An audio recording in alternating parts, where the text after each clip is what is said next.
vraiment ici pour ouvrir une nouvelle page dans la relation bilatérale, dans la relation entre nos deux pays, et ça implique aussi,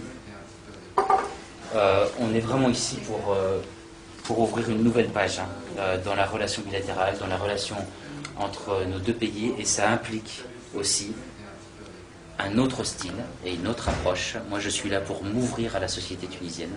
Je suis là pour découvrir ce qu'on ne connaît plus ou ce qu'on n'a pas eu l'occasion de connaître. Je veux découvrir la société civile, je veux découvrir tout le monde politique, toutes les forces politiques, Tunisie, et pas la Tunisie de la capitale, la Tunisie profonde, la Tunisie du terroir, comme on peut dire. Et moi, je vous êtes les bienvenus si vous voulez voyager avec moi. أهلا وسهلا. نترحم على شهداء الثورة التونسية، وفعلا عندنا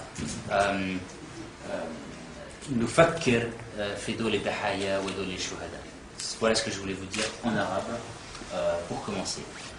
La Tunisie est le pays des miracles. Ce qui s'est passé relève du miracle, et c'est la preuve qu'un homme libre, qu'un peuple libre peut réaliser tous les miracles.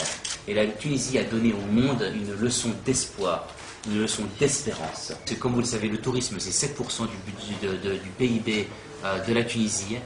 C'est 1,5 million de touristes français par année, et la France veut, comme mesure concrète, immédiate d'aide à la Tunisie, on veut relancer le tourisme en Tunisie. Et on le dit très fort et très haut et très clair, les Français, les Européens, doivent reprendre leurs activités touristiques en Tunisie. Le tourisme en Tunisie, ça génère des activités dans des centaines de secteurs, les transports, l'artisanat, l'hôtellerie, et donc c'est quelque chose qui est tout à fait important. Je veux fluidifier la circulation entre nos deux pays. Il n'y a pas de coopération, il n'y a pas de véritable amitié entre les peuples sans cet échange humain. C'est-à-dire, il y aura des alignements, par exemple, au niveau des procédures de l'obtention du visa? Non, ça veut dire que c'est pas des allègements, ça veut dire qu'en fait, il faut juste faire en sorte de fluidifier les choses. Actuellement, on a un certain nombre de Tunisiens qui vont en France chaque année, et bien il faut faire en sorte que plus de Tunisiens puissent accéder à la possibilité de se rendre en France et en Europe de manière régulière, sans susciter de drame et sans humiliation et sans gêner les gens. Hein?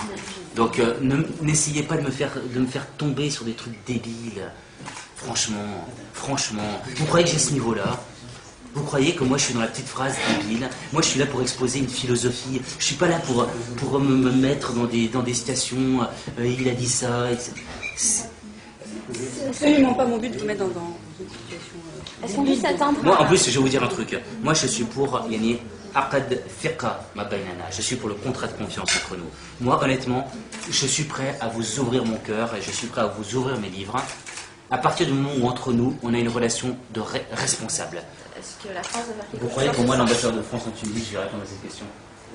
Madame Elio-Marie, c'est la ministre, j'ai pas de commentaires à faire sur ce qui se passe, je ne suis pas au courant. Et je crois que Madame Elio-Marie a elle-même dit ce qu'elle avait à dire. Et honnêtement, je ne peux pas dire un mot de plus que ça. مستقبل التعامل السياسي بين فرنسا وتونس كيف سيكون خاصة بعد موقف فرنسا الذي كان غير منتظر منذ بداية الثورة سواء من طرف الرئيس ساركوزي أو وزير الخارجية ميشيل عيون عبيد. في الحقيقة فرنسا تود أن تفتح صفحة جديدة مع تونس الجديدة في إطار عصر جديد. فرنسا تثق بمستقبل تونس وفرنسا مع تونس وإلى جانب الشعب التونسي. ساركوزي لإصلاح ممكن أخطاء موقفه تجاه تونس خاصة وأنكم مقربون بصفة خاصة من الرئيس الفرنسي الذي له حب خاص لكم. شكرا.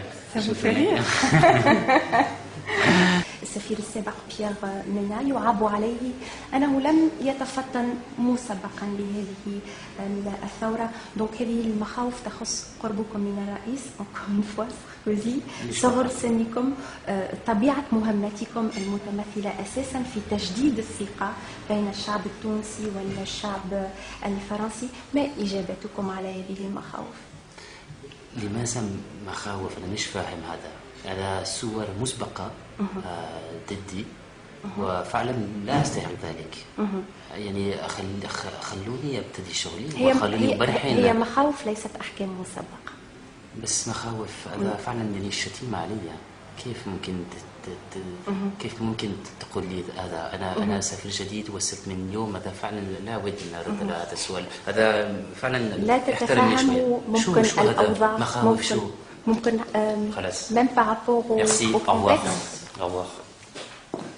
Pourquoi est-ce qu'on parle de ça? C'est lamentable, c'est nul.